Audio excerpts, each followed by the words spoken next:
Hey, everybody, just a quick note before today's episode. After our interview ends and before the last segment, Jacob does recite the Gettysburg Address that is in video, and he is in costume as Abraham Lincoln. So this may be a good time to flip over to YouTube if you would like to see that.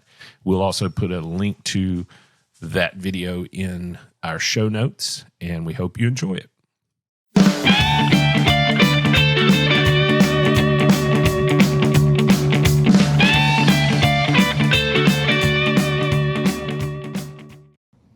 Hello and welcome to Broken Rules, a show about people making their own way in music and beyond. I am John Lanier. Thank you so much for joining us today.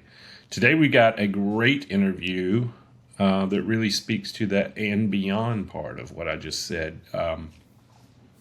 Our guest is Jacob Truax. He's a guy that I've known for many years. One of the first people I met when I moved to Nashville, actually 20 plus years ago. And we talk about what he's doing as an Abraham Lincoln presenter. In layman's terms, I guess we would call that an Abraham Lincoln impersonator, but professionally it's called a presenter. He does an excellent job with that. He has written a one-man show. He's done this in a couple of different states, and he has some shows coming up that we'll talk about. We also talk about his history as an actor and an educator and a writer, and just really dig deep into his life. And it's fascinating. I think you all will really like it. So I'm looking forward to you hearing our interview with Jacob.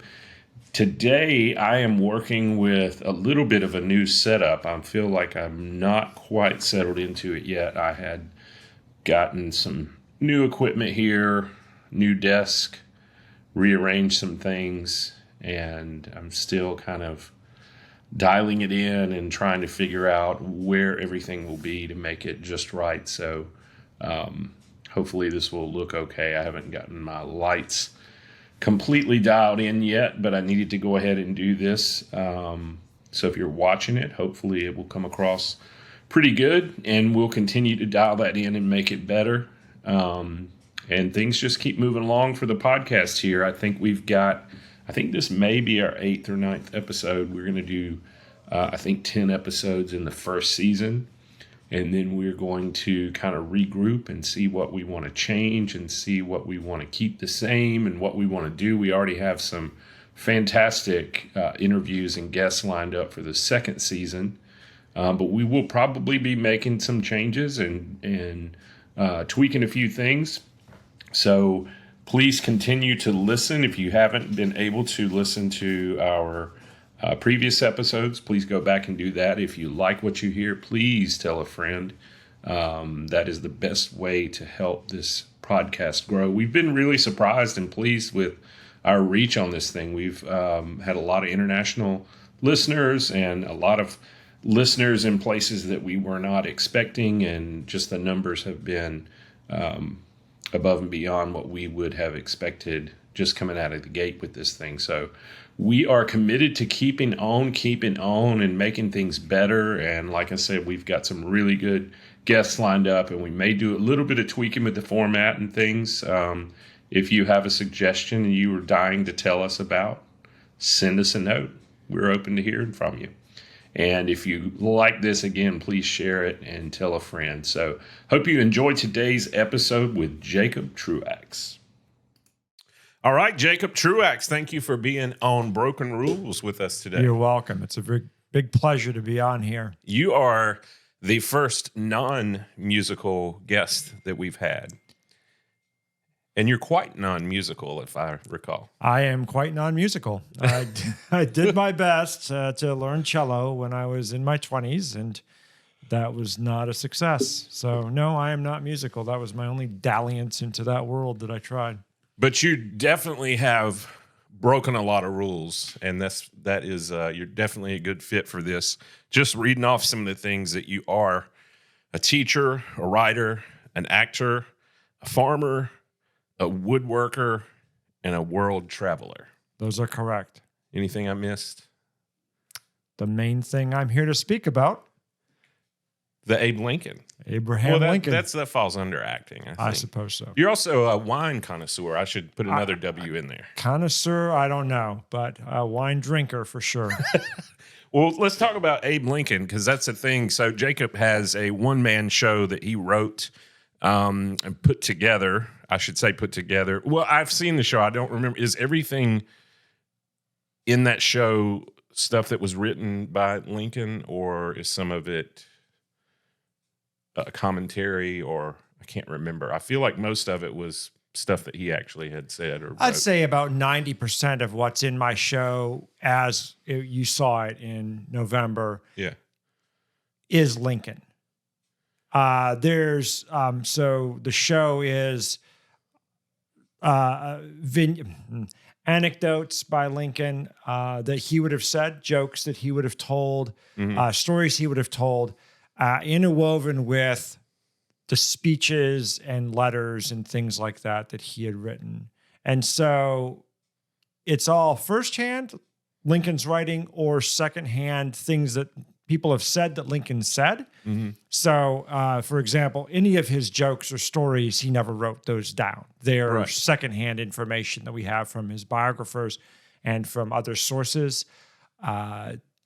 But all the speeches and things, which was probably about 50 to 60% of the show, was speeches and letters taken directly from Lincoln. I wrote originally, like I said, about 10% of that show, of my own words.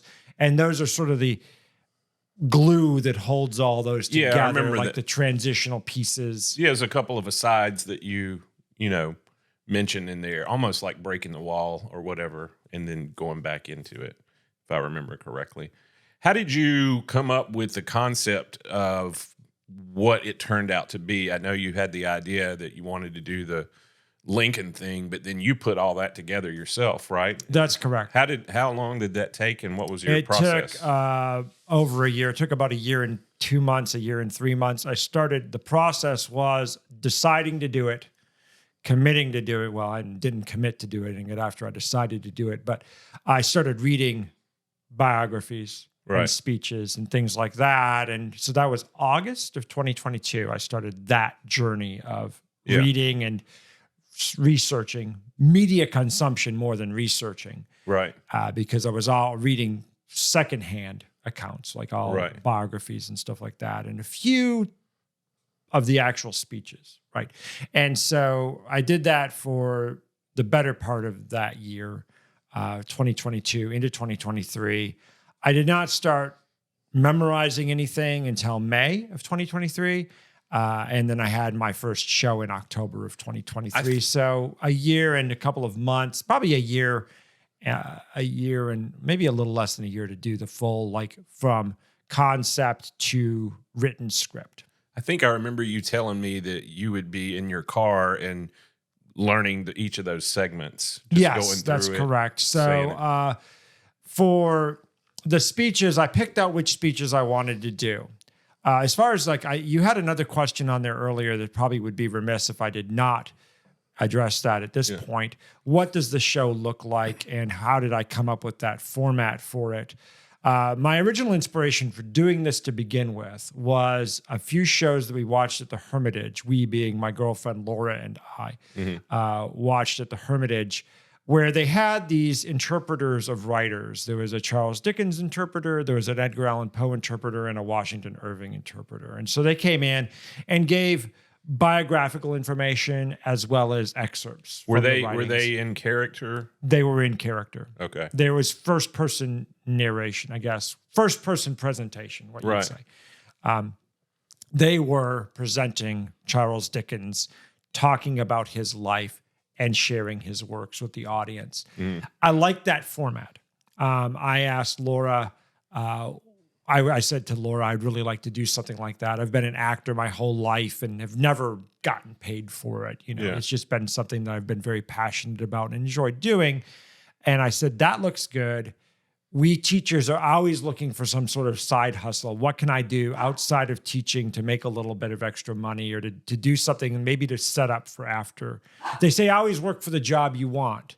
And I always joked, well, I don't want a job. I want to be retired. So I'm working towards my retirement, right? So what do I have planned for that? And my main area of expertise as far as like literature went has always been Shakespeare. I've always been interested in Shakespeare. And so I being 6'4" and not being bald, doing Shakespeare was going to be difficult. And Laura suggested, based on my height and physicality, that I do Abraham Lincoln. And I knew nothing about Abraham Lincoln. So this is something that you could see yourself doing as part of your retirement. Yes, it's absolutely what I plan on doing after I retire. Yeah. I was going to ask you that. I didn't know if you decided to do Lincoln just because you look like Lincoln. I mean, you pull that off very well. Or if that was just an added benefit after you. I knew absolutely nothing about Lincoln prior to getting into this. So it wasn't nothing. I had no background in history. I took American history in college, right? And that was the last exposure I really had. No great interest in the Civil War, no great interest in 19th century anything.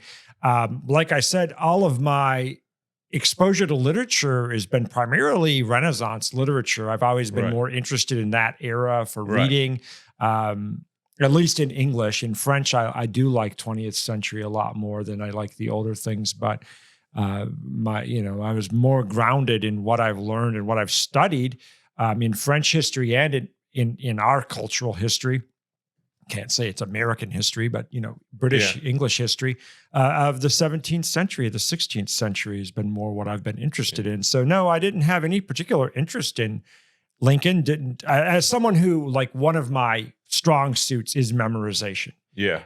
I have all these speeches and poems and all this stuff in my head. Nothing of Lincoln. I never had to memorize the Gettysburg Address. I never knew that. Beyond 7 years ago, nothing. So it was. But you know a lot about Lincoln now. I know a lot about Lincoln now. And it's really striking how much you do look like him. How tall was Lincoln? He was he's a little less than 6'4". Same as you. So the same as me. I'm pretty much exactly, maybe a little bit over 6'4", but yeah, we're the same height. Yeah. And you can make your beard look just like that. Yes. You don't go around looking like that all the time, but how long does it take you to get your beard in shape for that? A good month and a half, 2 months would be good. I was recently offered a gig to go up and do this.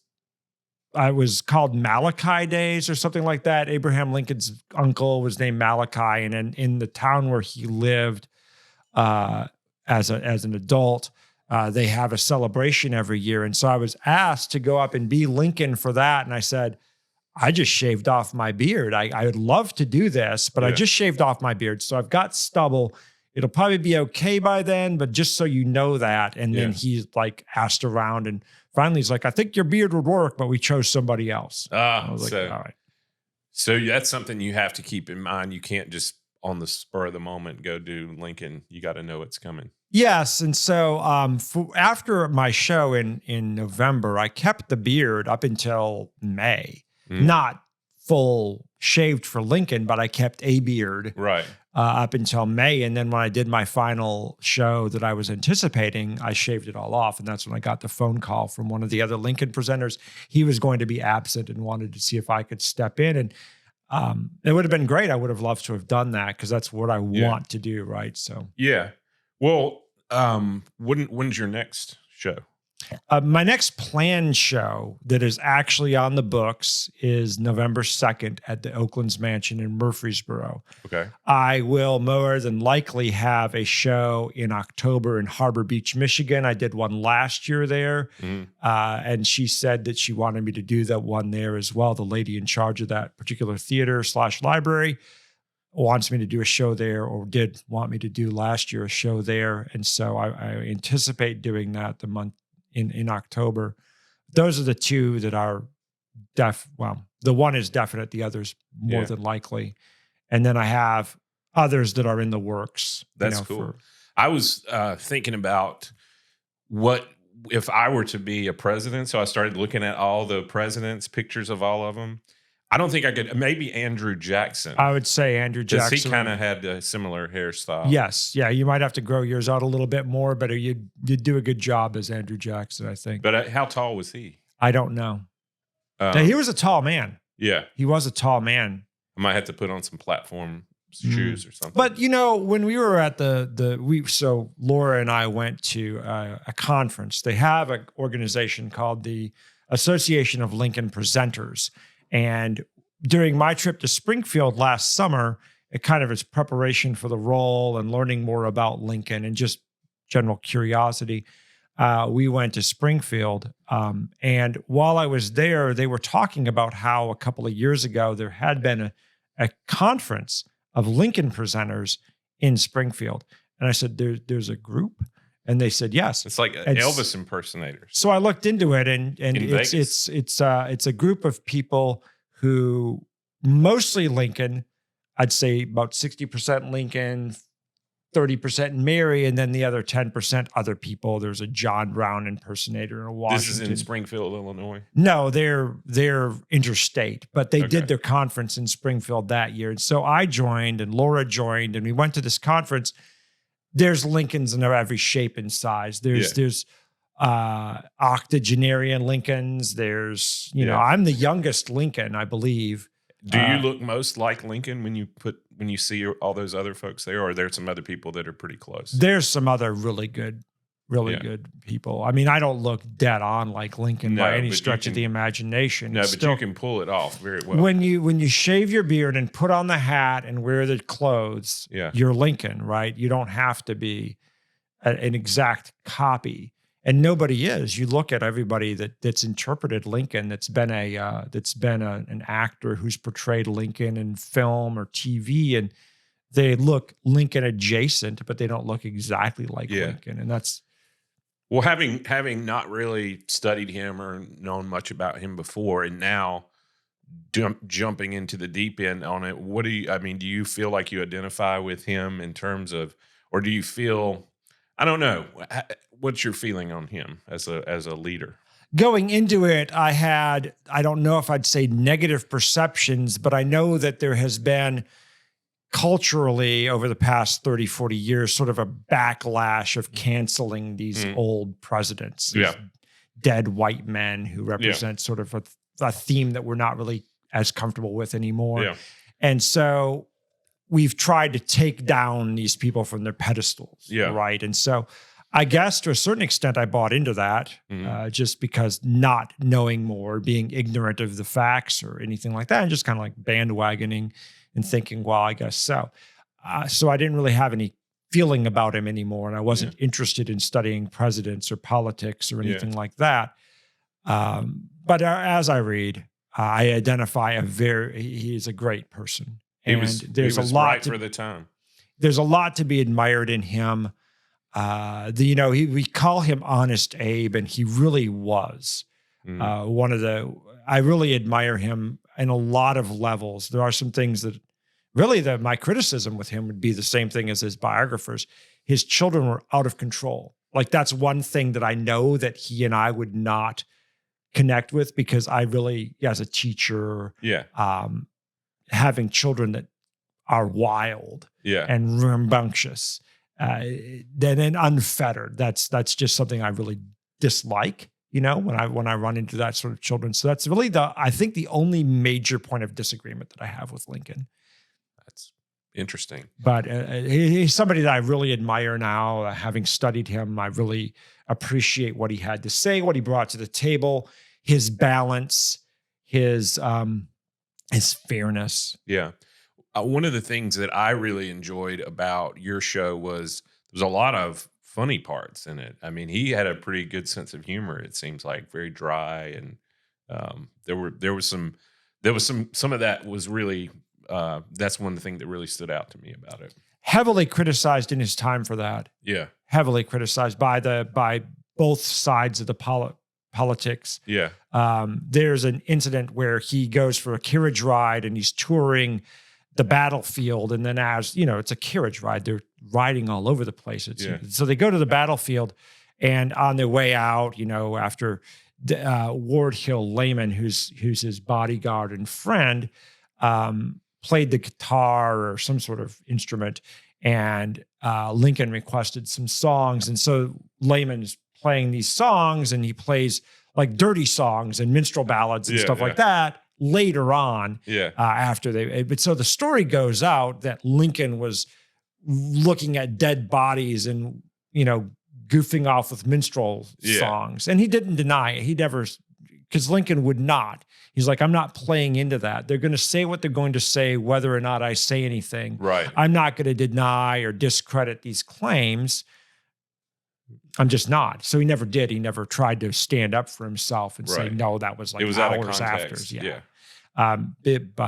He was criticized for things like that. And when it came to doing the speech at Gettysburg, a lot of people thought of him buffoonish because he would tell these jokes and stories, and some of them were off color. There's several that I did in my show too that were fairly off color, and I've since found some others that are off color, and I'm going to be adding those into my show. I was going to ask you that if you plan to update it and change things around as you go. It's going to be a different show. There will be some elements that are the same, but it's going to be the same sort of show. It's not going to deviate from that format. Right. But as far as what speeches I'm giving, what anecdotes I'm saying, what jokes I'm telling, those things will be mixed up. In fact, actually, I may do 2 shows at Oakland's this year. They were talking about doing 2. So either 2 on the same day or 1 on 2 consecutive days. If I do that, it's going to be 2, I won't say completely different shows, but it is going to be 2 different shows. Like I will say, maybe 80% of the jokes in one show are going to be different from the jokes in the other. Okay. That's a lot of pressure to put on yourself. It is and it isn't. I've got one show written, right? It's already done. It's in my head. And since then, I've gotten 2 more speeches down, and I've culled through the anecdote book again, and I've written all those down. So at this point last year, I had no script. Right. I had the Gettysburg Address memorized. Yeah. That's it. Yeah. I hadn't even finished reading the anecdote book. Yeah. So, I'm much more prepared at this stage this year than I was at this stage last year. So that gives me another 6 months to get all that stuff down. Yeah. So no, it's not actually that much pressure. It's pretty easy going. I'm not worried about it. I thought about when we decided to do this interview, you and I did a play together back in the way back time. Why am I not thinking this famous show? You were Atticus Finch. Oh, To Kill a Mockingbird. I thought you were talking about the Red Light District. No, we call that the play that shall not be named. No, this was To Kill a Mockingbird. To Kill a Mockingbird, and you were Atticus Finch, and there's this famous monologue in there, and you say you had the unmitigated temerity. And I was just going to ask you, do you remember that whole monologue? I do not remember that whole monologue. But you remember the unmitigated temerity? Yes, absolutely. That's a famous I think it's to unmitigated temerity to kiss a white, to feel sorry for a white, to feel sorry for a white woman. It's a set of Tom Brown. Yeah. Tom Robinson. Yeah. That was a good show, and you were great in that. I remember. I appreciate that. That is one show where I feel like I was supposed to carry the show, and I did not have my lines down as well as I could have. Uh-huh. That was my first year teaching, and so I still hadn't kind of quite understood how to transition from the world of I'm a restaurant server staying up till 12 o'clock at night and going to hear music or hanging out with my friends in bars, to like, I'm a teacher and I have to get up at 5:30 in the morning and go spend a full day teaching. So I hadn't quite gotten to that point. So my mind, I wasn't getting the sleep that I needed to. Yeah. And so I hadn't quite made that transition from, youth into adulthood, as it were. I was always responsible, but right. I look back at that play as a time where I was really doing a poor job of memorizing my lines. And I don't think it played that way. I don't think other people noticed that, but I noticed that. And that's where I committed. I'm never going to not have my lines down solid when I get on stage. Well, that's a good place. I think we can jump off and talk about some of the other things that you have done and a part of. You mentioned you're a teacher. you primarily, or I think you taught English, but you primarily have taught French. Is that correct? That is correct. I did get a degree to teach English and French, but aside from my first year teaching, that year in question, Yeah. I didn't really teach English. I taught one other class of English, and then I taught French for 17 years. I'm in gifted education now, so I'm a special education teacher for gifted students. But you're not teaching French anymore. I don't teach French as my full-time job anymore. I still tutor, and I have taught classes here and there, but I'm not a French teacher for the public schools anymore. But you've also taught English in France on a couple of times, right? That's correct. I taught English for 2 years in France, in high school and in a private adult school, like a business school. And you taught a year, and did you came back for a couple of years and went back, or did you not teach? I taught. I was an exchange student for a year. Okay. And then I met you. And so actually I taught 2 consecutive years after I met you. Okay. But I was back for like a few months during the summer between those 2 years. So I wasn't there for a full 2 years, but I taught for 2 school years. I said this with another one of our guests, my friend Rhett, the other day, because I can remember the exact moment that you and I met. Boy. Yeah, so you and I met, and we were getting our onboarding paperwork done at this restaurant we had both gotten a job at called Big River, which no longer exists. Yeah, 2nd Avenue and Broad downtown Nashville. Yeah. This was before Nashville was Nashville, right? Yeah. This was I just moved there like the day before, and it was 1999. Yeah, or June was it of 1999? Okay, so we were there together doing our onboarding paperwork, and I looked over and I noticed that your birthday was 1 away from mine. Yeah. Or you noticed that my birthday was 1 away from yours.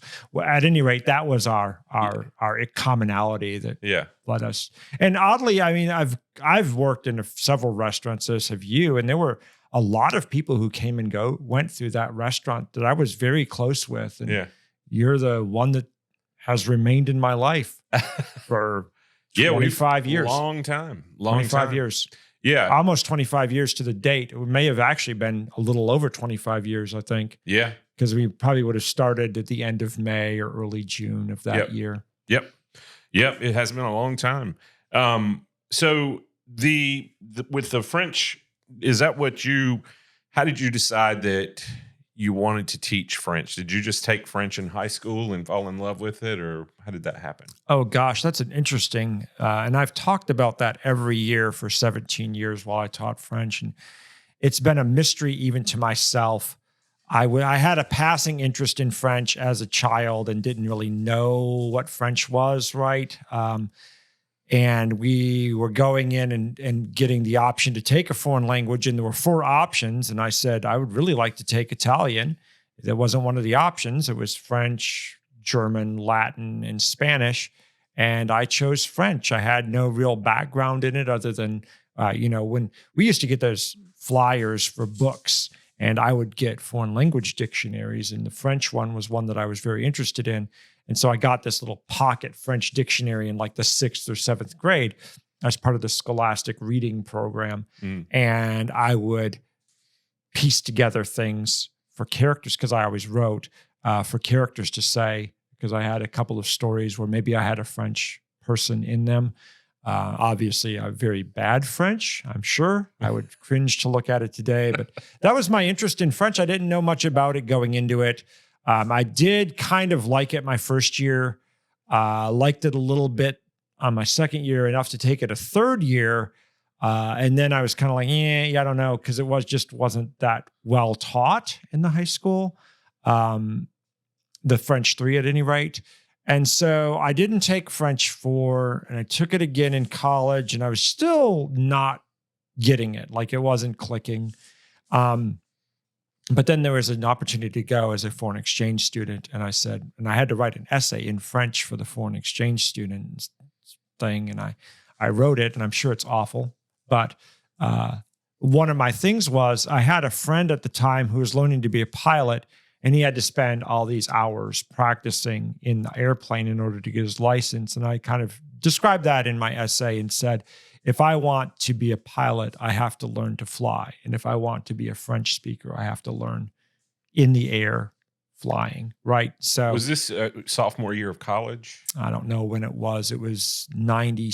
I went to school for entirely too long. So it was 97, right? In the spring of 97, or maybe the late year of 96. I don't know when I wrote that, but I graduated from high. It was been in my junior year, I guess. Okay. So, yeah. And is that the town that you ended up with as an exchange student? Is that also where you returned to teach? It is. It is. It's at the county anyway, the same district. Okay. What is that? What is that? What is the town in France? So Besançon. Yes. Besançon is the name of the town.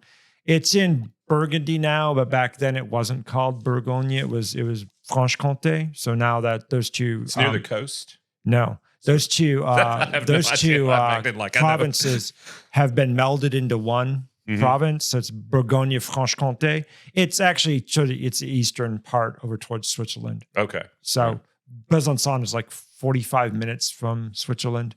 Okay. And that was a high school you taught in when you were teaching over there? I taught in two high schools. One was called Lycée Corneau, and the other one was called Lycée Pasteur. I don't remember who Corneau was, but Pasteur is obviously the Louis Pasteur. You know, right? They name all their high schools after somebody like that, right? Right. So there's probably like 50 Lycée Pasteur in France because he's the best, or Marie Curie or something like that. You know, yeah. Those are, you got to think of like great minds that. Yeah. Well, do you feel like you upped the level of teaching as opposed to what you got as far as French when you said the program was not as advanced when you were taking it in high school? Boy, I would be really immodest to say that I did. I as a teacher, your goal is to always do better. You want to do better than yourself. Right. And my goal getting into it was like, hey, I know how to learn French. And I learned French in cafes, in situations like this, from my friend Sylvain, who played music, from playing cards with my friend Richard. That's how I learned French. It wasn't in the classroom. I didn't learn that way. So how do I emulate that? And how can I do better for my students than I had? And I don't want to criticize my French teachers in high school or college. They were doing the best they could. Right. They were working off of a model that they thought worked for them, and it was the only thing they knew. I did not know any better going through college. And it wasn't until my first year teaching, and I taught English, I met the French teacher there at the school I was at, and she turned me on to TPRS. It's the acronym has changed a little bit. Now it's called Teaching Proficiency Through Storytelling.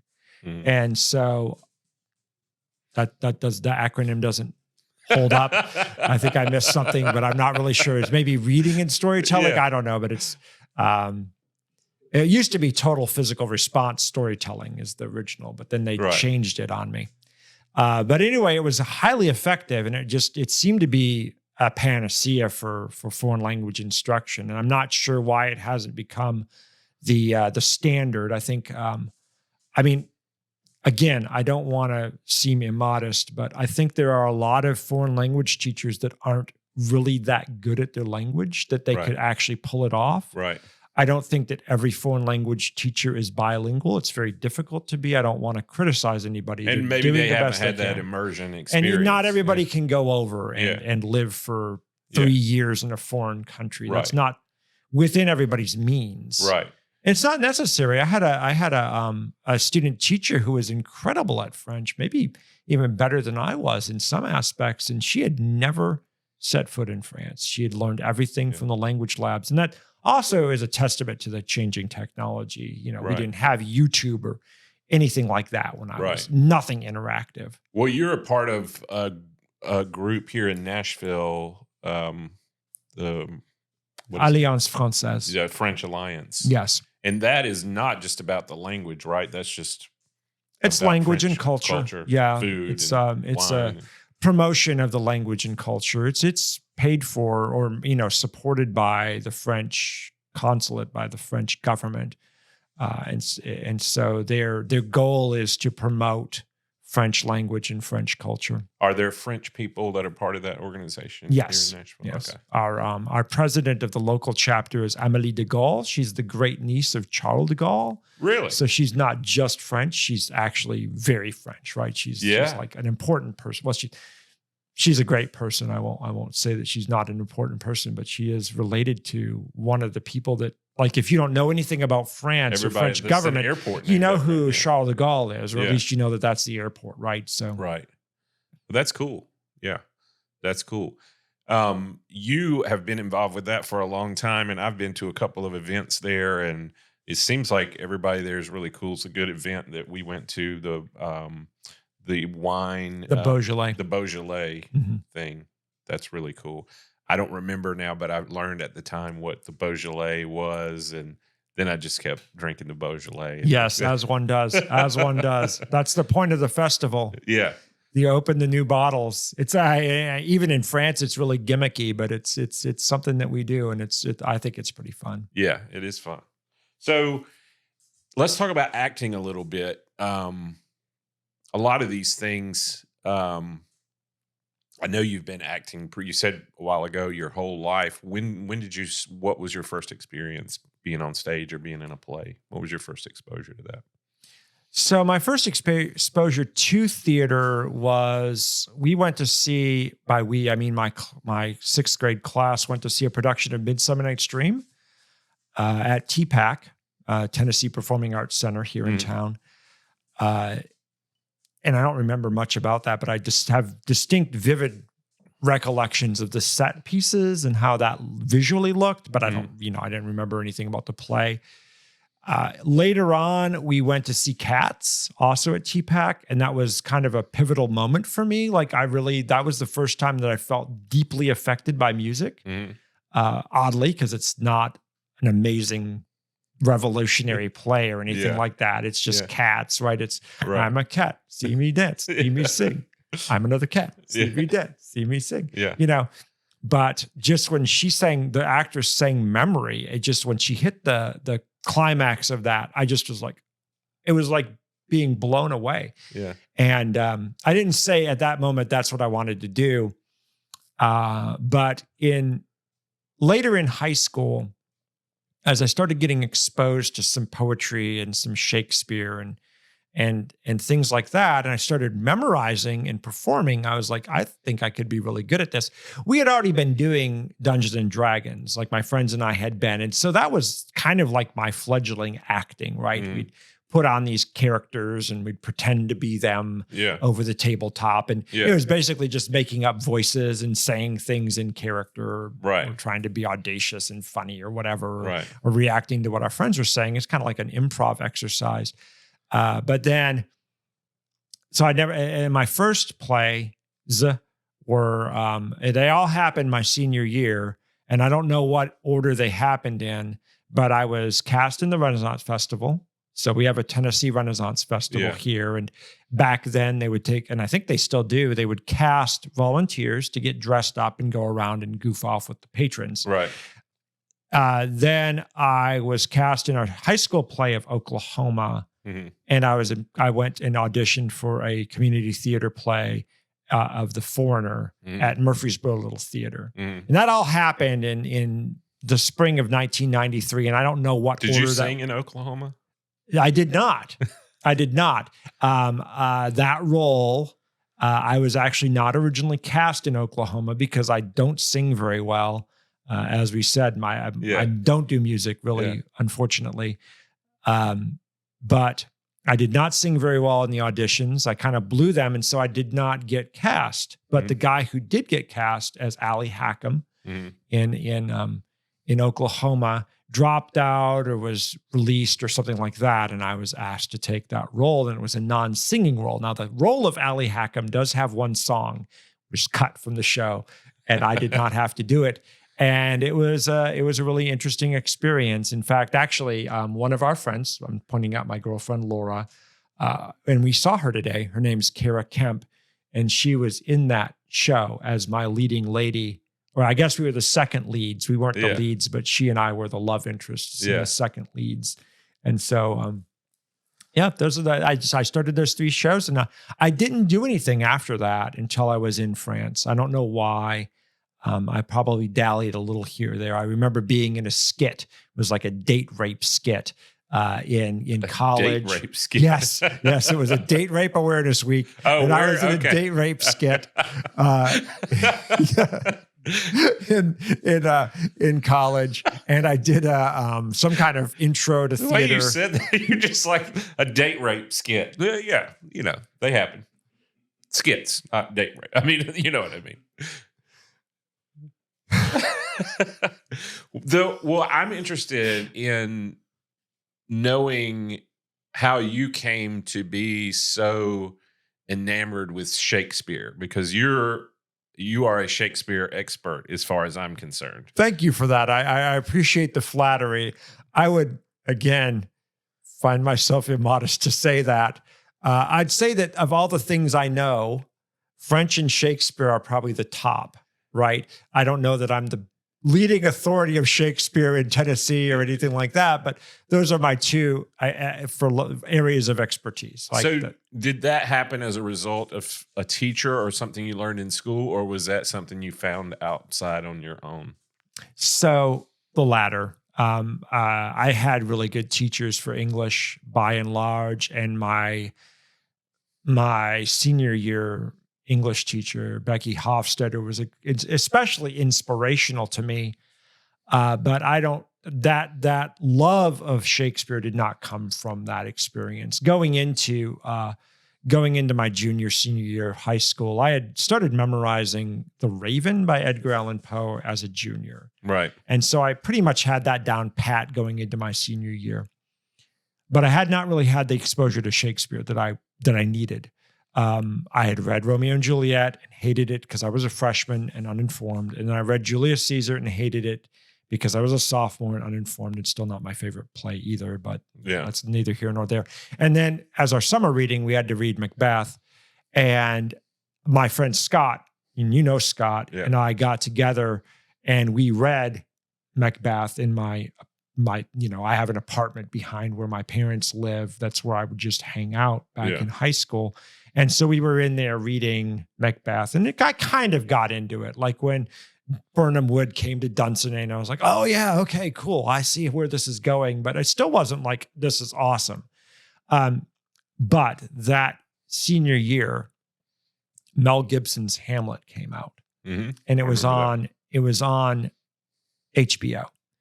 And I watched HBO all the time because we had like 4 channels, right? It was either MTV or HBO or the networks. Right. And so I had HBO on a lot. And in between every show, they'd have a preview of Hamlet. And they'd show, and I was like, this is awesome. This is beautiful. And I think it was just seeing it being performed. And so I watched the Mel Gibson Hamlet several times, and I memorized the parts that seemed interesting to me, and I'd do that. And then when it came time to read, I'm not sure, we didn't read Macbeth because we'd read it over the summer, but she asked us to memorize is this a dagger speech and the out damn spot speech. And everybody else is like, is this a dagger I see before me, the handle toward my hand, come let me clutch thee, I have thee not, and yet and then they'd mispronounce stuff left and right. Their currents turn awry. No, that's to be or not to be. I remember that one. By this regard, their currents turn awry and lose the name of action. Everybody say, in this regard, their currents turn awry. And then she's like, Miss Hofstetter said, Jacob pronounced it right. He's the only one that did. But I got up, and like I said, everybody's wooden. Everybody's just blah, blah, And I get up and I'm like, is this a dagger that I see before me? The handle toward my hand. Come, let me clutch thee. And then I'm like trying to grab this dagger, and everybody's like, what the hell is going on here? And you didn't do it like Olivier. You did it a little more understated. Oh, I'm sure I did it horribly. I did it more understated now, but I was a teenager. Sorry, I probably go over the top doing whatever. And then that year I was also taking Theater 1, and we were asked to do something, and I did The Raven, right? And I had already been working on that for a year. So I was like, probably much better now. But again, I was over the top and all this, and everybody was like, and so every single teacher said, could you do that for our class? And so I did. I did every single class that I went to, the teacher requested that I do that. And so I did that. I became the guy that did The Raven. I did it for my senior talent show. And I've been to numerous Halloween parties where that's still a feature of it. If you're there, The Raven. That's correct. And I found out that Abraham Lincoln, that was one of his poems that he memorized and he would recite as well. He knew a bunch of Shakespeare speeches that I don't know. Yeah. And that was recently I dressed up as Abraham Lincoln I presented Abraham Lincoln for the Shakespeare Festival. So this is something that happens in Murfreesboro every year at the Discovery Center. And it's a beer, like local breweries bring their craft beer for sampling and stuff like that. And they do Shakespeare, like Shakespeare in the Park sort of situation where they do these 30-minute Romeo and Juliets or the inebriated Shakespeare comes and presents, or Luke Patton and I will go around and do monologues. And so Shane Lowry is one of the people that works with Murfreesboro Theater, and his idea was for me to come by as Darth Vader and do monologues. And I said, can I do Lincoln instead? And my main thing is Darth Vader, you have to wear this helmet. It's impossible to see in. And I have to wear like this sweatshirt, this Darth Vader. You've done Shakespeare dressed up as Darth Vader before? I have, because there's a Star Wars Shakespeare. Oh, okay. And so we've done cuts of it. Okay. Where it's been cut down. We've done like a 30-minute Star Wars Shakespeare. Okay. In fact, the year before that, I think, Amanda, I don't recall her last name, but she was Luke Skywalker and I was Darth Vader for The Empire Striketh Back. But Eroy Lee, who was directing it, kind of had some trouble there at the end. I think he got COVID and he had to just disband the whole thing. And I was like, Amanda, you and I have worked really hard on this. Do you want to like get this down and do it ourselves? And she said, sure. And so we did the, Luke, I am thy father speech. Yeah. And she says, nay, 'tis impossible. It was so cute. It was so cute. I think we have it on video somewhere. But yes, we did that. But Darth Vader's got this helmet and it's a very hot costume. Yeah. It's very hot. No, it's very warm. Like you're sweating it's uncomfortable. And I didn't want to do that. So I opted for Abraham Lincoln. Abraham Lincoln actually wrote a letter to a Shakespearean actor about Shakespeare. And there are records of what he knew. And unfortunately, I was trying to find out which ones he did. And there were nothing I had memorized. And so when I did the research for that, I'm like, I'm not going to memorize new speeches in 2 weeks to do this. So I just went around doing the stuff I know I actually know, or talking as Abraham Lincoln and doing Abraham Lincoln. But you didn't do Shakespeare as Abraham Lincoln? I did. Yeah. I did. Yes, I did. It was a kind of different feel. My idea was to go around and do monologues but it was a rainy day. And so they moved the whole festival inside. And in those situations, you can't project, you can't have an audience because it's just mingling and echoing and it's just a lot of noise and you can't hear anybody that's further away than you have to be right. Like I wouldn't be able to hear you in those circumstances. Right. And so doing monologues was kind of out of the question. So I just did a lot of talking about Abraham Lincoln and about Shakespeare and their connection. I think the first time that I saw you, our friend Adam Dean and I got lost because we were new to Nashville. You were doing Macbeth, maybe? Does that sound right? Yeah, I remember you guys coming to see the show. It may have been Much Ado About Nothing. It may have been Macbeth. I'm not sure which one. It was one of those two. We did both of those, and that was at the Cheatham County Community Theater. Okay.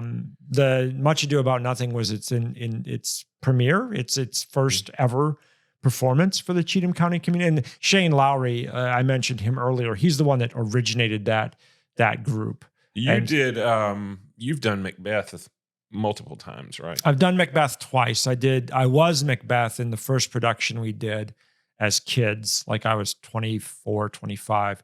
And then I recently did it maybe 2 years ago, and I was Ross in that production. Okay.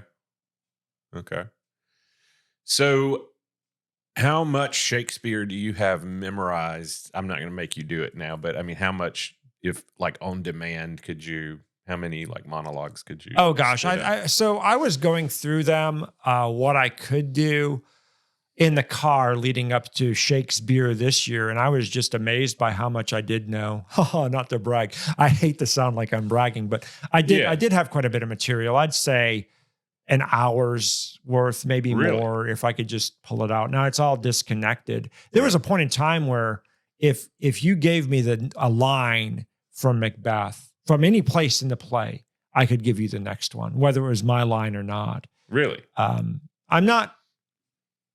I don't do that so much anymore, but it's all kind of bouncing around in my head. And sometimes I can kind of come up with it. Just, if you say, you know this speech? And I'm like, I know parts of it. Yeah. Well, it's really remarkable to be able to do that. It's pretty impressive. One thing I wanted to talk about also with you, and this goes back a couple of years ago or 3 or 4 years ago now, it was during the pandemic in 2020.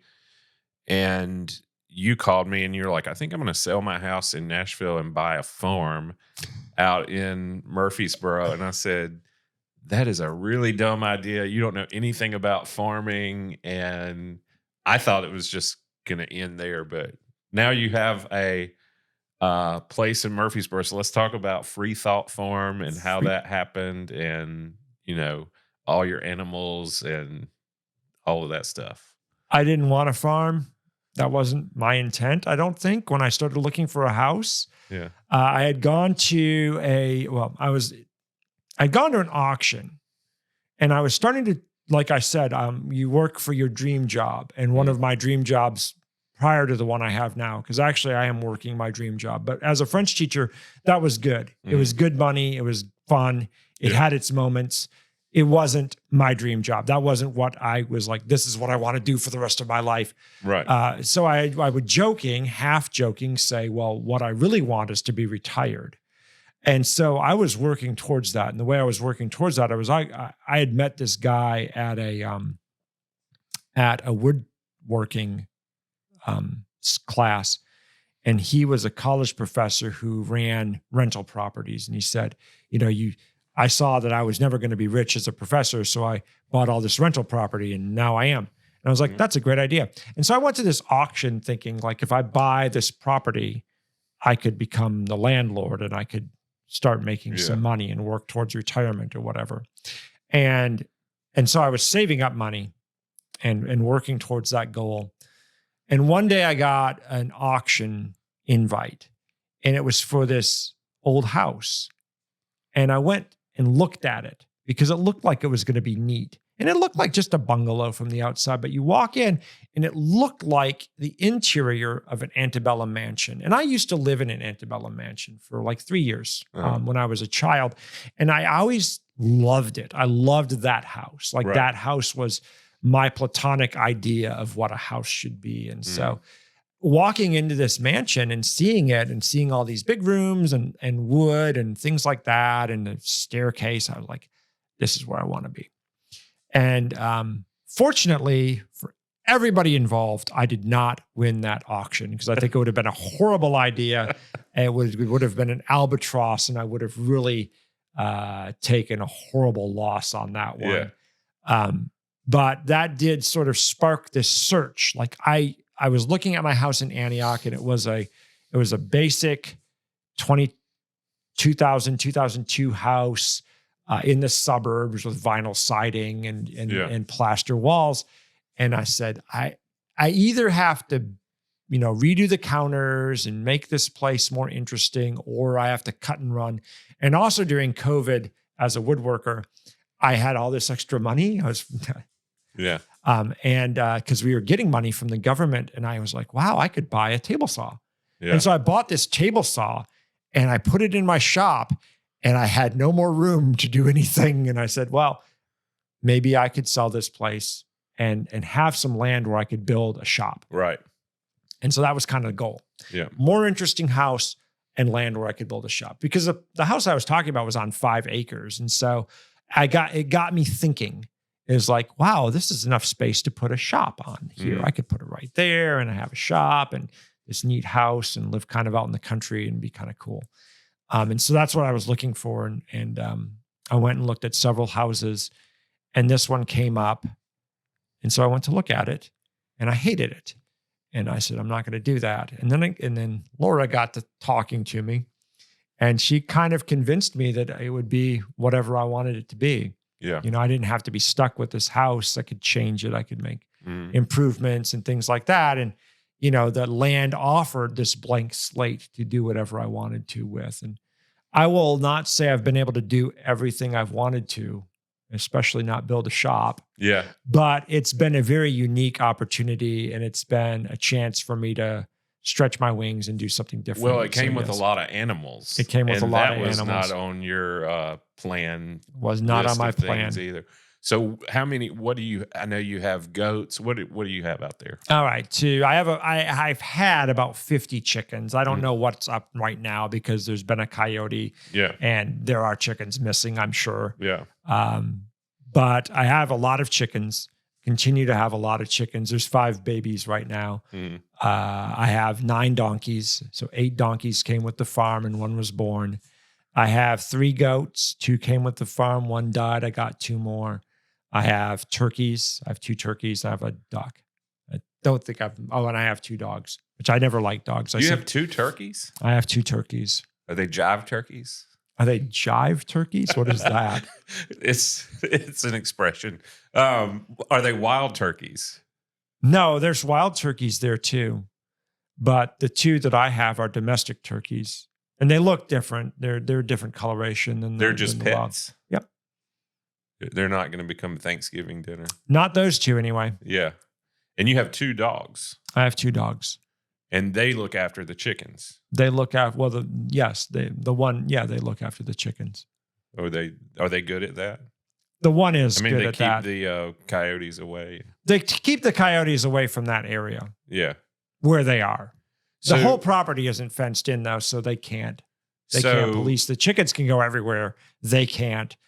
Coyote can go places the dogs can't. So it doesn't always work out great. That's a huge adjustment for somebody like, from where you were living before. You had a couple of cats and then you move out to this place. That's a lot of work. How many hours a day do you spend tending to all those? So recently, a fellow has moved in with me. He's a guy who was down on his luck. He was a friend of a friend, and he had done some work on my house. And he's a great guy. And I thought, okay, I can use some help. And this guy needs some help. Yeah. And so I think this will be a mutually beneficial relationship for us to have. And so I said, hey, I've got a spare room. Why don't you come live with me? And so he did, and we get along great. He's a great guy. He helps out. He is in his element. He loves the animals. He loves being out there. He took to it like a duck to water, and he just he does that in lieu of rent. So he's the grounds. He was helping me out with everything going in. Well, then my friend Adam Jeffrey, whom you know, he also came down, and he had helped pay for that. He paid for that room to be redone so he could live there. And so now my spare bedroom is being used by this man that's helping me out, and I'm helping him out. And now there's other friends coming in, and he needs a place to stay because he was promised a place to stay. Do I kick out the other guy? Yeah. Or do I keep them both? And so my solution was to keep both. And so Dominic, the one that I said I had, he is he's helping out a lot more with the groundskeeping than I am actually doing at the moment. So he's more hands-on with that at the moment. 2 or 3 years, 2 or 3 years, on your own. 2 or 3 years I was on my own, and I'd say during that time it took maybe an hour of my day. It's usually 45 minutes to an hour for one set, and then maybe 15 minutes for the other, because you go through in the morning and feed everybody and water everybody, and that takes some time. The water especially takes a lot of time You got to get these buckets and fill them with water and stuff like that and haul them all over the place. And there's more people to feed because one of the donkeys eats every morning. And do you have like an ATV or something out there? I don't really use it, but I You do do have have an one. ATV. Okay. And it's not really practical for those purposes. Yeah, So, yeah. it's just Yeah. So it takes about an hour, 45 minutes to an hour in one set, and then about 15 minutes for the other, because it's just feed the dogs, collect the eggs. Yeah. There's not much more to it. Once the dogs grew up enough that I could leave one in the pasture with the chickens. And so I don't need to close the coops up like I used to and be as careful with that. So I kind of let that all happen. And that does cut down a little bit on the time, but yeah, it's a lot of work. It's about an hour. And so. this place had a name before you bought it. It did. Free Thought Farm, and you've continued that. And we're about to run out of time, but why don't we talk about the Free Thought Festival, which is a party that you started having 2 or 3 years ago. I think the first one was in the summer, and now you've moved it to the fall. Yes. And that's continued to grow and is a good thing. And what is that about? It's just a party, really, right? Right. So you and I have a mutual friend named Greg Lowry, and he used to have this party called the Chicken Party. Yeah. And you would play at that, and some other musicians would play at that. And that was an annual thing that he stopped, I don't know, about 10 years ago when or he so? moved out of there, yeah. So when I was getting ready to buy this place, I was telling people, and your wife, Shonda, said, you need to redo the Chicken Party. Yeah. You could call it the Truax Festival or something like that. And I was like, I think it'll be called the Free Thought Festival. And so she worked on the t-shirt and the branding for that. Yeah. And you came by and did the music, and it has grown, and it's been really good. We brought in a food truck. The first year we did not have a food truck, but after that I was like, I'm not cooking all those burgers again. Yeah. And so we brought in this food truck, and he's wanted to do it every year since then. And we've gotten some vendors to come through and set up booths and stuff like that. It's just a good time for a nice party. There's a festival down the road that on Las Casas called the Black Barn Market or something like that. There's a black barn on the side of the road and going out past Las Casas.